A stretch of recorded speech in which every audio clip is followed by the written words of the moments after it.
दो प्रकार के मच्छर होते हैं, बहुत ध्यान सुनना। बोला बाबू जी कितने प्रकार के मच्छर? दो। एक शरीर के बाहर होता है, एक शरीर के कहाँ होता है? अंदर होता है। हम लोगों ने थोड़ा सा चेंज कर दिया। बाहर वाला जो डेंगू दिखता है या ये जो इनको हम लोग मार देते हैं उनको तो हम लोग मच्छर कह देते हैं, लेकिन मच्छर का ही बड़ा भैया अंदर रहता है, उसका नाम है मत्सर। निर्मत्सराणाम, यही वही मत्सर है। बाहर मच्छर अंदर मत्सर, ये दोनों ही घातक। बाहर वाले मच्छर को यदि मारोगे नहीं तो वो छोटा सा मच्छर आपको मारने की ताकत रखता है। ऐसी बीमारियां तैयार कर देता है कि आपको भी शमशान घाट पहुंचा देता है। और अंदर का जो मच्छर है जिसका नाम है मत्सर, यदि इसको भी आप समाप्त नहीं करोगे तो ये भी आपके जीवन को बर्बाद कर देगा, तहस नहस कर देगा। मेरे प्यारे कथा के प्रेमियों, भगवान को मानने वालों, कथा को सुनने वालों, मत्सर जब तक नहीं मरेगा अंदर का, ईर्ष्या द्वेष यही तो मत्सर है, जब तक ये नहीं जाएंगे तब तक ये मन शुद्ध नहीं होगा, मन साफ नहीं होगा। और जब तक मन साफ नहीं होगा तब तक भगवान को ये शरीर कभी प्राप्त नहीं कर सकता है। क्योंकि गोस्वामी जी ने कहा है जिसका हृदय बिल्कुल निर्मल हो गया, भगवान कहते वो ही मुझे प्रिय है। चाहे वो गरीब होवे, चाहे वो अमीर होवे, चाहे वो किसान होवे, चाहे वो ऑफिसर होवे, या चाहे वो कोई भी होवे। मन निर्मल है तो भगवान कहते हैं वो मेरे सन्निकट है, मैं उसके निकट हूँ। लेकिन जिसका मन निर्मल नहीं है वो कुछ भी कर ले, यज्ञ अनुष्ठान जप तप नियम आसन प्राणायाम प्रत्याहार, भगवान कहते वो मुझे प्राप्त नहीं कर सकता। ये मैं इसलिए बोल रहा हूँ ना कि हम सब लोग साधक की श्रेणी में हैं। हम लोग सब भगवान के लिए भाग रहे हैं, तो भगवान के लिए भाग रहे हैं, लेकिन भगवान को पाना है तो पहले इन सब चीजों को अपने से दूर रखना पड़ेगा। मेरे प्यारे, ये साधक के जीवन की बाधाएं हैं, ये सब बाधक हैं। काम क्रोध लोभ मोह माया मत्सर, ये सब बाधाएं हैं साधक के जीवन की। मेरे प्यारे, निगम कल्पतरोर्गलितं फलम्। भागवत क्या है? पोथी नहीं।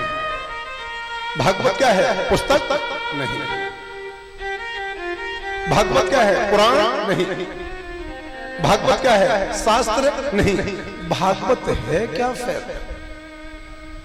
What is Bhagavat? भागवत कौन? भागवत का परिचय क्या है? कौन है भागवत? पोथी नहीं है भागवत, पुस्तक नहीं है भागवत, किताब नहीं है भागवत। भागवत है क्या? निगम कल्पतरोर्गलितं फलम्। आचार्य जी, निगमः वेदः, वेद रूपी कल्प वृक्ष का पका हुआ फल जो है उसी का नाम भागवत है। मेरे प्यारे, ताली बजाओ। निगमः वेदा अवतरितं गलितं परिपक्वं शाखा फलमिति। निगम अर्थात वेद, कल्पतरोर निगम रूपी कल्प वृक्ष का पका हुआ फल जिसका नाम भागवत है। प्रश्न बनता है भैया, यदि वेद रूपी कल्प वृक्ष का फल भागवत है तो वेद तो ब्रह्मा जी के पास में है, ये भागवत रूपी फल धरती पर कहां से आ गया?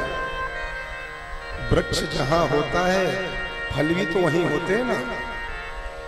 तो वेद का पका, वेद रूपी कल्प वृक्ष का पका हुआ फल भागवत है। तो वेद ब्रह्मा जी के पास में है, ये पका हुआ फल धरती पर कैसे आ गया? जवाब मिला, शाखा प्रति शाखायाम, एक शाखा से दूसरी शाखा पर, दूसरी शाखा से तीसरी शाखा पर, ऐसे क्रम परंपरा से ये भागवत रूपी फल वेद रूपी कल्प वृक्ष से धरती माता पर आ गया। ये भागवत रूपी फल सबसे पहले कहां था मालूम है आपको? बोलो। ये वेद रूपी कल्प वृक्ष का पका हुआ फल भागवत सबसे पहले भगवान श्री नारायण के पास में था। प्रेम से बोलो राधे राधे। राधे राधे। सबसे पहले नारायण के पास में था और भगवान श्री नारायण ने भागवत रूपी फल के लिए ब्रह्मा जी को प्रदान किया। नारायण भगवान ने भागवत रूपी फल के लिए ब्रह्मा जी को प्रदान किया। फिर ब्रह्मा जी ने उसी भागवत रूपी फल के लिए अपने पुत्र देवर्षि नारद जी को प्रदान किया। फिर नारद जी ने उसी भागवत रूपी फल के लिए भगवान श्री वेदव्यास को प्रदान किया। पर भगवान वेदव्यास ने उन्हीं भागवत रूपी फल के लिए अपने औरस पुत्र सुखदेव स्वामी जी को प्रदान किया।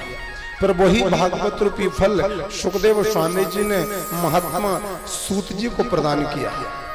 पर वही भागवत रूपी फल सूत जी महाराज जी ने सोनकादि जैसे 88,000 महात्माओं को प्रदान किया और उन्हीं महात्माओं से एक दूसरे को प्रदत्त करते हुए ये भागवत रूपी फल शैलेंद्र कृष्ण के पास आ गया। और ये फल मैं आपको वितरण कर रहा हूं मेरे प्यारे। क्रम से वैकुंठ से ब्रह्मलोक आया, ब्रह्मलोक से नारद जी के पास में, नारद जी से फिर ये भागवत रूपी फल माता सरस्वती के तट वेदव्यास के पास आया। वेदव्यास के पास से ये फल सुखदेव जी के पास में से क्रम से भागवत का फल धरती पर आया है।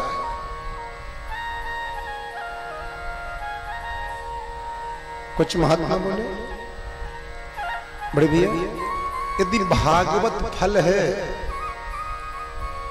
तो फल में तो ऐसा भी होता है, कुछ छोड़ने लायक भी होता है, कुछ खाने पीने लायक भी होता है। जैसे फल में छोड़ने लायक क्या होता है? बोलो। छिलका, गुठली, इनको खाया नहीं जाता। तो यदि भागवत फल है तो इसमें छोड़ने जैसा क्या है? बोले भैया दुनिया में पहला फल ही भागवत ऐसा है कि जिसमें छोड़ने लायक कुछ है ही नहीं। बोलो प्रेम से राधे राधे। कुछ भी छोड़ने लायक नहीं है। क्यों? इसमें तो अमृत ही अमृत भरा है। अमृत द्रव संयुतम, अमृत ही अमृत भरा हुआ है।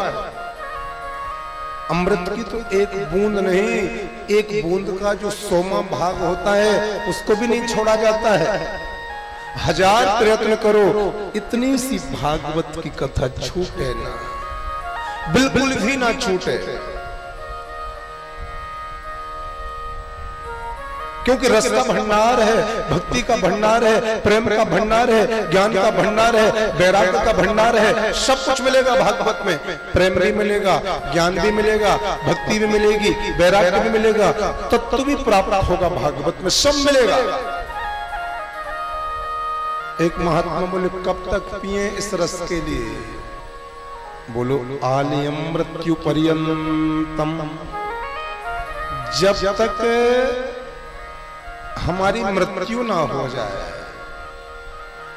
जब तक देहावसान ना हो जाए, तब तक भागवत के रस को पीते रहो, पीते रहो, पीते रहो, पीते रहना चाहिए।